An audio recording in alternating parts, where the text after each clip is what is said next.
Thank you for joining us again. We have Dan Foley with us from Foley Mechanical to kind of talk about some of the experiences. You know, he deals with some great high-end projects, you know, around the DC area, and actually I'll let him talk a little bit more about some of the products and stuff that he's gone on, and I've actually learned quite a bit from him over the years. Dave, thanks for inviting me. Good to see you again, my friend. Yep. Quick story about listening. Probably 25 years ago, one of my first Radiant projects I put in. I was so proud of my design and my implementation. I thought it was my ultimate project. Customer called me and said, Dan, I'm not comfortable. This is what I heard. Dan, I'm cold. That's not what he said. He said, I'm not comfortable. Okay. So I walked in the job, had my infrared thermometer and camera, I'm measuring the floor, Right. temperature 70 degrees, floors are nice and toasty warm. What's the problem? Didn't say he was cold. He said, I'm not comfortable. Radiant floor heat or heating is only part of the comfort equation. Without going into great detail, the problems we had on that project dealt with humidity control, lack of makeup air, and lack of ventilation. So those are three components I hadn't really thought of.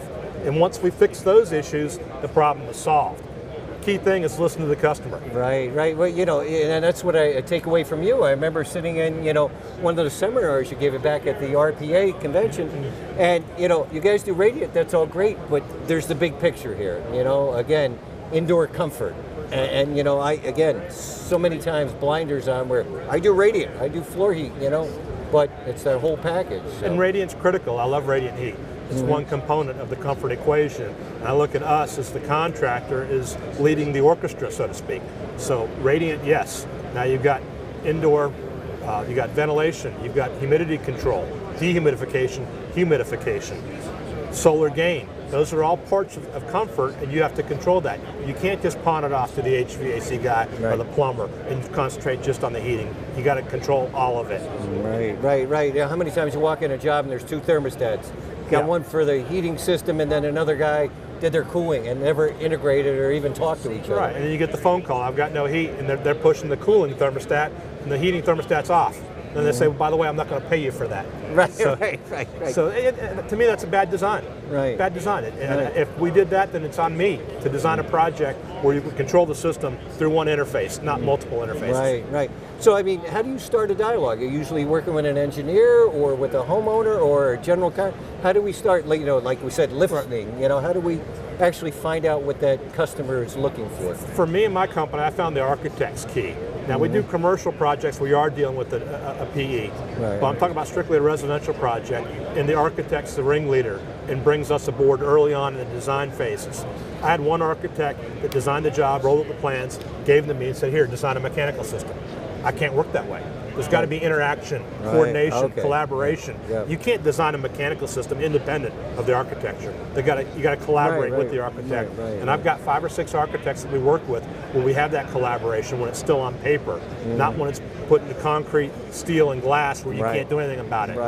And it's also easy to design a mechanical system when you can run a trunk line right down the center of the house and build a bulkhead around it. The architects I deal with aren't going to go with that. They want their jobs to look clean. They want it integrated with the design, and that's where it requires some thought, forethought, some coordination to make that work. If we don't want that drop ceiling or this, then what else are we going to allow for in space and be able to get the ductwork? You know, you have to.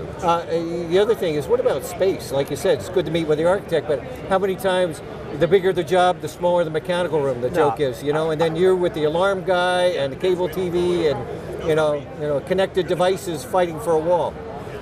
You know the environment I live in, because I had a job where they literally had a tiny closet for a 10,000 square foot house. So we carved out space, and I carved out too much space because when I came out, they put a partition wall, made it a storage closet.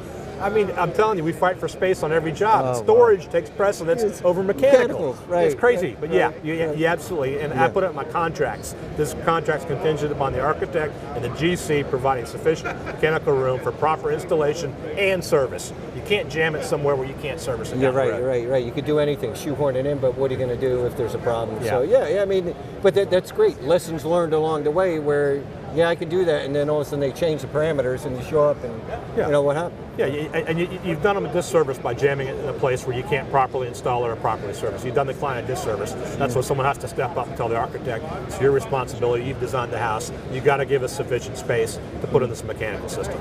Okay, that sounds like your real forte there. working with the architects and engineers, everybody involved in that picture, and creating a system we're happy with. I will say that almost all of our projects contain some sort of hydronics setup, whether it be fan coils, whether it be radiant, whether it be panel radiators. And the reason is because it's quiet, you don't hear the air noise. Yep. It's efficient. I can use an ECM pump that draws maybe 20 watts to pump through a 3/4 inch or 1 inch pipe instead of a 16 by 12 duct running across the basement. Yeah. So, but the thing is, you can't do that exclusive of air. You still need filtration, humidifications. So they got to work hand in hand. But now we can drop that blower speed down to the bare minimum to just gradually send ventilation air through the space to filter it, to add humidity, in conjunction with the hydronic system. Oh, wow. They got to work and interact with each other. Right.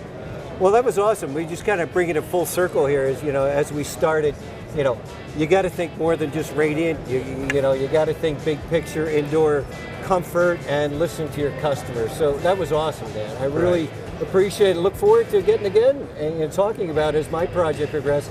Maybe we could spend a little more time talking about it as well as big picture stuff. So absolutely, that was awesome. Thanks for inviting me, my friend. All right, that was great. Really, get some good takeaways there, and stay tuned. We got a lot more information for you.